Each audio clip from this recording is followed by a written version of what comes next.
President Donald Trump, dressed in his signature navy suit and red tie, stepped out of the motorcade with the confidence of a man used to flashing cameras and cheering crowds. Right beside him was First Lady Melania Trump, graceful as always, her calm presence contrasting sharply with the lively energy that followed her husband everywhere he went. This time, their stop was a Wendy's in a small Midwestern town, one of those quiet places with wide streets, friendly faces, and a local community that took pride in its simplicity. But on that day, the air buzzed with excitement. Supporters lined the sidewalk outside, waving flags and holding their phones high, desperate to capture the moment. Reporters whispered into microphones, trying to get every detail. Inside, the Secret Service had already done their sweep. Every corner had been checked, every exit guarded. The Wendys staff, wearing their red uniforms and nervous smiles, lined up neatly behind the counter. Some of them fidgeted with their visors. Others whispered to each other, still trying to believe what was happening. After all, it's not every day that the President of the United States walks into your workplace. But one employee wasn't part of the lineup. A young woman in her early 20s, named Sarah, was still busy wiping down tables near the dining area. She moved with focus, almost ignoring the commotion around her. While her co-workers whispered and straightened their aprons, Sarah just kept working, her expression calm, maybe even a little unimpressed. President Trump, surrounded by his aides and cameras, made his way toward the counter. His usual confident smile was on full display, and he waved as supporters inside clapped and cheered. Then, just as he reached the counter, Sarah turned around, cloth still in hand, and locked eyes with him. In that instant, the room seemed to shift. The chatter faded, the cameras stopped moving for a second, and even Melania paused mid-step. No one knew it yet, but something remarkable was about to happen. "Hello, everyone," President Trump's voice boomed across the small Wendys. "We're here to support American businesses like Wendy's. Great people, great burgers, truly fantastic."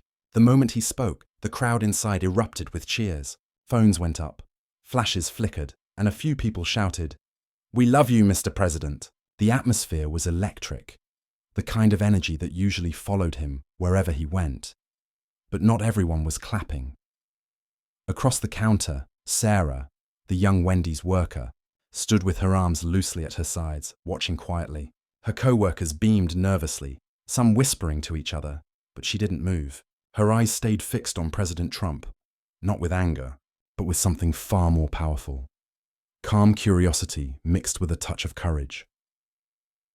President Trump approached the counter, smiling wide as he gestured to the menu board. "Let's get a few burgers," he said to his team. "You can't visit Wendy's without trying one of these classics." The crowd laughed politely. The cameras zoomed in. And then Sarah spoke. "Mr. Trump," she said, her voice steady and clear. "Before you order, can I ask you something?" Instantly, the room went silent. The hum of chatter stopped. Even the sound of fries sizzling in the kitchen seemed to fade away. President Trump turned toward her, a bit surprised, but still wearing his confident grin. "Sure," he said, nodding. "What's your question?" Melania Trump, standing slightly behind him, tilted her head with quiet curiosity. The Secret Service subtly shifted positions, sensing the unexpected turn. Sarah took a deep breath. Her hands trembled just a little, but her voice didn't waver. "Sir," she began, "you talk a lot about making America great again, but what about the people who make your food? What about workers like me, who can't afford rent even though we work full-time?" For a moment, time stopped. President Trump's smile froze. His hand, halfway to his pocket, stilled. The reporters who had been snapping photos suddenly lowered their cameras. Even Melania's usual composed expression softened into one of quiet surprise. It was a simple question, but it carried the weight of millions of unheard voices.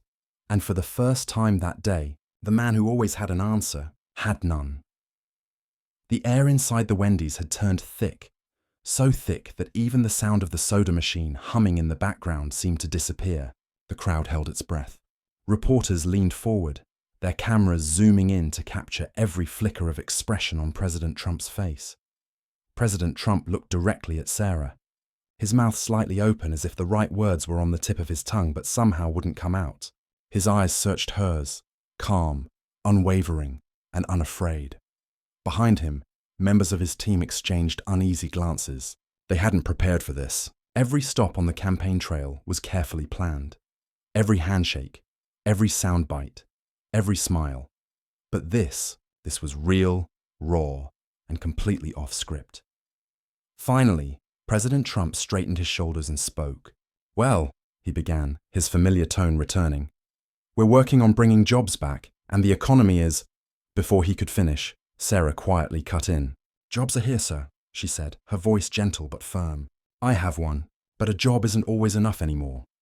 That single sentence hung in the air like a thunderclap. It wasn't loud. It didn't need to be. It was honest. It was human.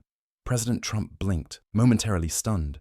Melania, standing beside him, turned her head towards Sarah with an expression that was rare for her. Genuine sympathy. She didn't say anything, but her eyes said enough. The crowd didn't know how to react.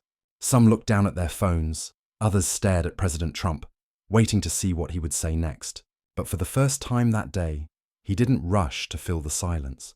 Instead, he nodded slowly and looked down at the counter in front of him. The man known for his quick comebacks, his bold speeches, and his unstoppable confidence, stood quietly. And then, something no one expected happened. A single clap echoed from the back of the restaurant, then another, and another. Within seconds, the small Wendys was filled with the sound of applause. Not for the president, but for the young woman who had dared to speak truth to power. Sarah's face turned red, but she didn't look away. She just nodded politely, still holding the cleaning cloth in her hand, as the room erupted in respect. It was a moment no camera could fully capture, a moment of honesty that silenced politics, if only for a heartbeat. President Trump finally lifted his head. The sharp confidence that usually defined his expression had softened.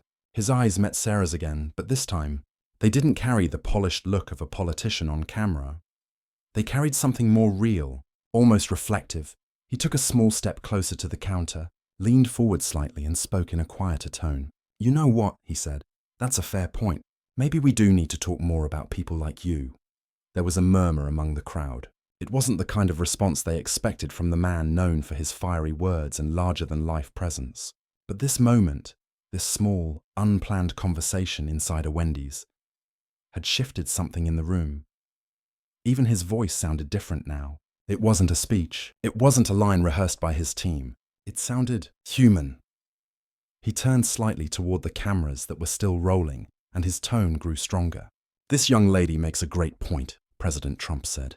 "The workers who serve us every day, they're the backbone of this country. We need to make sure they can thrive too." The crowd began to nod and murmur in agreement. Reporters scribbled notes furiously, sensing this was the kind of quote that would replay on every news channel within hours.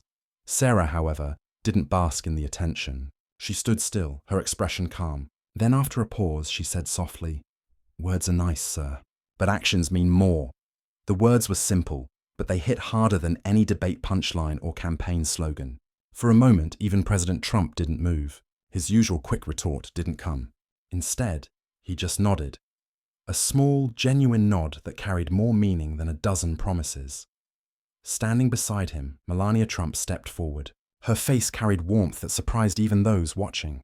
She extended her hand towards Sarah and said gently, "Thank you for saying that. It takes courage." Sarah hesitated for a second, then shook her hand. The crowd, moved by the exchange, broke into applause once again. This time louder, fuller, more heartfelt. For a brief moment, the Wendys wasn't a campaign stop. It wasn't about politics or parties. It was about people. A human moment of truth that no one in that room would ever forget. By the next morning, the video of that exchange had spread like wildfire. Every news station, social media feed, and discussion board was buzzing with the same clip. The one where President Trump stood silent as a young Wendy's worker named Sarah spoke her truth. The headlines said it all. Wendy's worker tells Trump the truth, the question that left the president speechless, and courage behind the counter. Within hours, the moment had gone from a small-town fast food stop to a national story. News anchors replayed it again and again. Sarah's calm but steady voice, President Trump's rare pause, and Melania's expression of quiet surprise. It became one of those rare moments in politics that didn't need analysis. It spoke for itself. Across the country, people reacted. Some called Sarah a hero, Others debated whether President Trump's silence was genuine reflection or political strategy. One viral comment read, "She said what millions of workers have wanted to say for years." Another added, "It wasn't disrespect, it was honesty, but to Sarah, it was." Never about going viral. When a local reporter caught up with her outside her small apartment a few days later, she looked genuinely surprised by all the attention. "I wasn't trying to make a scene," she said softly, brushing her hair behind her ear. "I just wanted him to see what life really looks like for people like me, the ones working hard but still struggling to get by. Sometimes people in power forget what that feels like." Meanwhile, President Trump addressed the encounter during a rally the following week. In front of thousands of supporters, he said, "That young woman, she made me think. We're going to look into ways to make work pay better. Because she's right, jobs are only good if people can live on them." Whether that promise became reality or not, one thing was undeniable. That short, unscripted exchange inside a Wendy's had become a symbol of something much larger. It reminded people that strength isn't about status or wealth. It's about courage, compassion, and the willingness to speak up when your voice shakes. And as one bystander who was there that day later told a reporter, "He's been on stages all over the world, but that was the first time I saw him truly speechless."